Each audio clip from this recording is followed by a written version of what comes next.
আচ্ছা কনসে আল্লাহ বড় না মানুষ বড়? ধরো গাদা, তুই কার হাতে কার জোড়া দেশ? কুড়ায় আল্লাহ আর কুড়ায় মানুষ। যেটা কবার কইছে ওইটা কন। আল্লাহ বড় না মানুষ বড়? আল্লাহই তো বড়। আল্লাহ বড়, তাহলে আল্লাহর কথা না হইনা মানুষের কথা শুনেন কে? তুই কি কইতাছস? কি এর আল্লাহর কথা মানে না মানুষের কথা মানে? হ্যাঁ, কি আর মানুষের কথা শুনেন তাই না? আমনে যে ওই দিনকে ডায়াবেটিসের রোগ নিয়ে যে হাসপাতালে গেলেন, ডাক্তার আপনার কত কিছু খাবার না করলো, সব কিছু না খাই এখন চলতেছেন, তাহলে আল্লাহ যে আপনারে কইছে যে হারাম খাবার না, সুদ খাবার না, কই আপনি তো কাম কাজ বাদ দিয়ে এলাকার মধ্যে টাকা পয়সা না গায়ে খালি ওইলে দিয়েই খান, নিজেরা টিয়াও হালাল ভাবে কামাই করেন না, ওই সুদ তো না কয়টা টিয়া করে লাভ আহে ওইলে দিয়ে দিয়ে চলে না, পেটা বড় বানাইছেন। শুনেন একটা কথা কই, হারামের কোনোদিন আরাম নাই।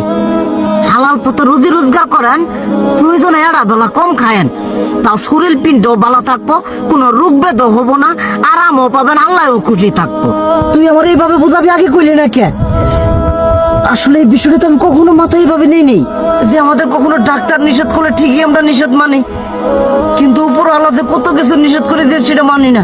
আর এই যে হারাম পথে টিয়া পয়সা কামাই করতেছেন, শরীরের মধ্যে দুনিয়া রোগ ব্যাত হয়েছে, দেখা যাইতেছে যা টিয়া হারাম পথে কামাই করতেছেন তার তো বেশি টিয়া মনে করেন জ্বলেই যাইতেছে গা বেশি।